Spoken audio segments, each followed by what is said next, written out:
Mula kay Melvs Castle, China. Iyak, nagtakbuhan sila sa takot. US bomber akmang bobombahin na ang China. Practice lang pala. Yan mga kapatid, binasa ko lang yung title. Panoorin natin to, nakakatawa yung title. Nakakatawa yung title eh.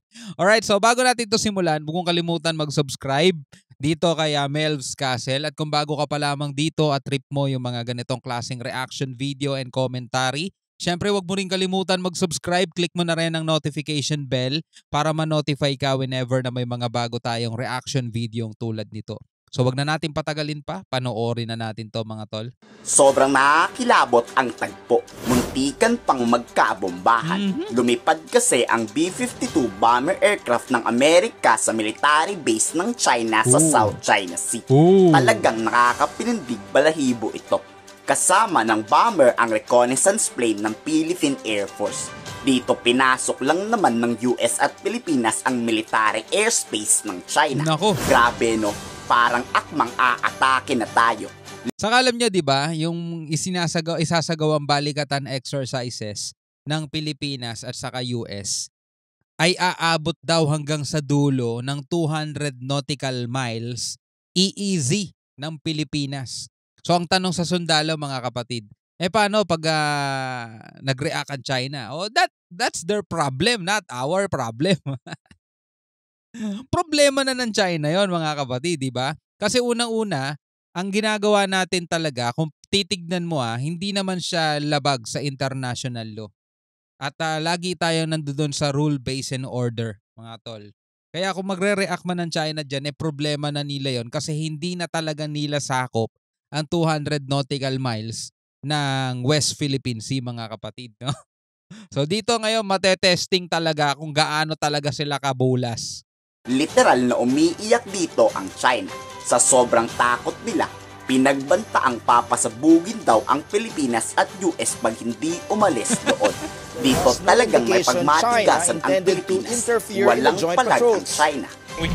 Philippine military aircraft, I'm warning you again. I'm warning you again. Ang cute ng boses no? Pakinggan ulit natin. Palag ang China. Philippine military aircraft, I'm warning you again. Leave immediately, or you will bear forward responsibility for all the consequences.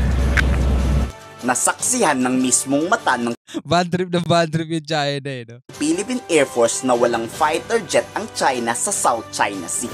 Kakaunti lang rin ang China Coast Guard na nandoon. Di totoo ang balita ng US Indo-Pacific. Mukhang nagtakbuhan na nga ang China pabalik sa kanilang bansa. Still looks like nothing along the Sa runway. China yung islang yan. No aircraft present. Kahit ang US nga ay pinagbantaan rin ng China. Anong nangyari? Wala. Deadma lang ang piloto ng bomber aircraft.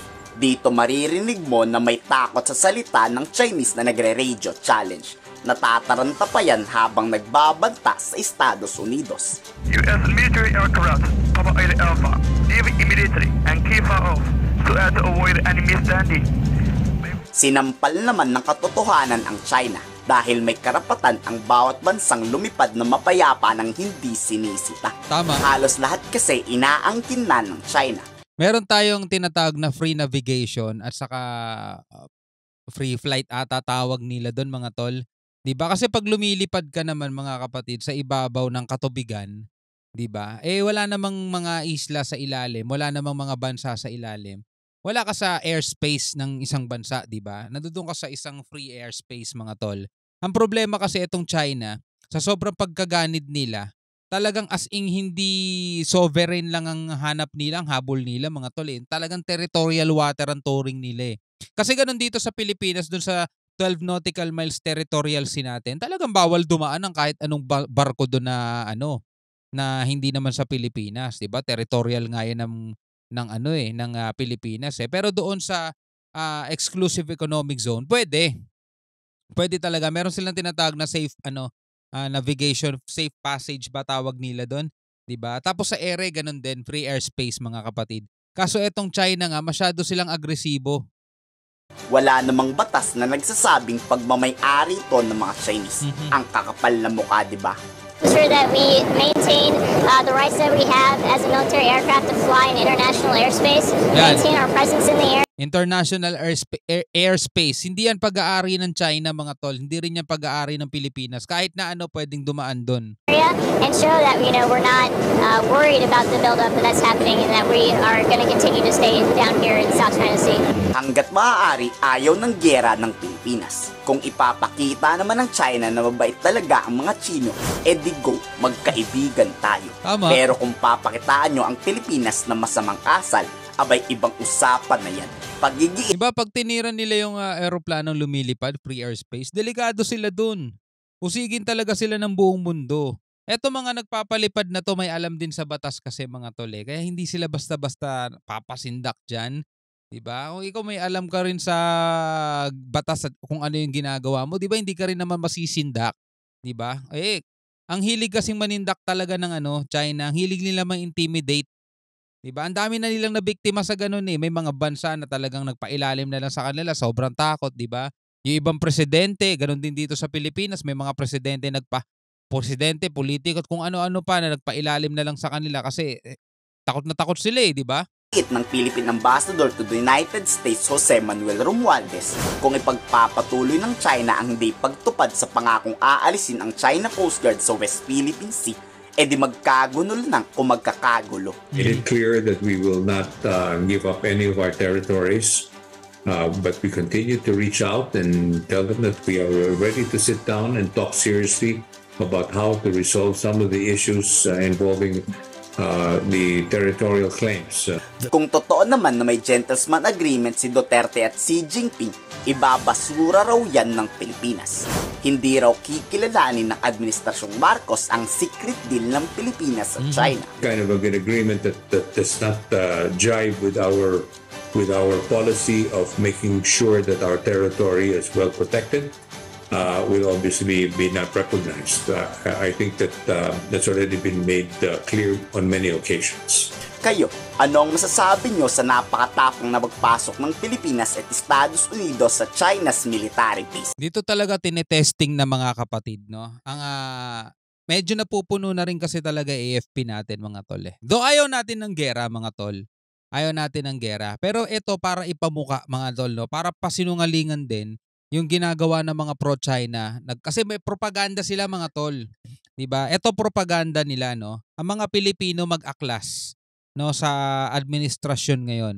Kaya nila tinatakot na ang mga Pilipino na gegerahin tayo ng China, hindi tayo tutulungan ng US. Ang administrasyon natin, Romualdez, Marcos, dadali lang tayo sa gera ng mga 'yan. 'Di ba? Yun ang ginagamit nilang propaganda, mga tol, pananakot. Masyado natin pinoprovoke ang China, ganyan-ganyan. Gigirahin tayo niyan. Yan ang ginagawa nila, mga tol. O ngayon, eto, no, pinapakita na ng ating mga kasundaluhan. Hindi tayo yuyuko, mga tol. Hindi tayo papasindak, hindi tayo matatakot dito sa banta ng mga Chekwa na puro bla bla bla lang naman sila. Binabluff lang, alam niyo yun, mga ganong mga bagay. Kasi tignan nyo, mga tol, kung marunong ka lang mag-analyze, kung talagang kayang-kaya nilang brasuhin ng China, mga tol, hindi natatagal ng ganyang katagal niyang BRP Sierra Madre dyan. Sila mismo kaya na nilang tanggalin dyan o talagang matibay ang paninindigan nila. Bakit? Amin tong dagat na to eh. Gabi bala, tatanggalin namin dyan. Sige, kung kaya nyo pumalag Pilipinas, palagan nyo kami, girahin namin kayo. Tatanggalin namin yung BRP Sierra Madre sa ayaw at sa gusto nyo. Karapatan namin yan. Meron kaming basehan. O di ba? Kung ganun sila kalakas, mga kapatid, kung ganun sila katapang, o sige, tanggalin ninyo yung BRP Sierra Madre. Pero hindi nila kaya, di ba? Kasi nga puro bla bla bla lang yung mga yan, mga tol. O, ang tagal na nila sinasabi reunification sa Taiwan. O, reunification. O, pag ang Taiwan hindi sumuko sa ginagawa nila, atakihin namin ang Taiwan. Sakupin namin kayo. Di ba? Ang dami na nilang pagbabanta sa Taiwan, mga tol. Papalibutan nila ng mga barko, papalipad sila ng mga jet fighter sa airspace ng Taiwan.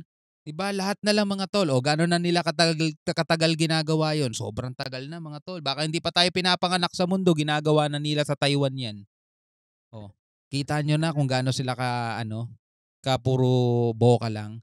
Sila lang ba ang may claim dito sa West Philippine Sea? May claim din ng Vietnam Ang dami na ring naitayong isla sa Vietnam Oh, bakit hindi nila sinisindak ang Vietnam ng ganun, 'di ba? Oh, mayroon din silang inaangkin na isla sa Japan. Oh, bakit doon sa Japan pag pumapasok sila wina-water cannon sila ng Japan? Oh, bakit doon pag pumapasok sila mga kapatid ginigit-git sila ng Japan, binabangga sila ng Japan? May palag ba sila? Nagdeklara ba sila ng giyera sa Japan? Wala 'di ba?